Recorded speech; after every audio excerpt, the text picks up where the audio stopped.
नौजवानों, अब हम थोड़ी सी ट्रेनिंग करेंगे और इस ट्रेनिंग का मतलब ये है कि हम सब पाकिस्तान के फौजी हैं, पाकिस्तान के सिपाही हैं।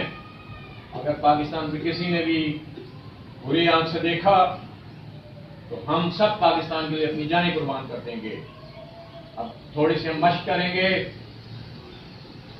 कैडेट्स, होशियार,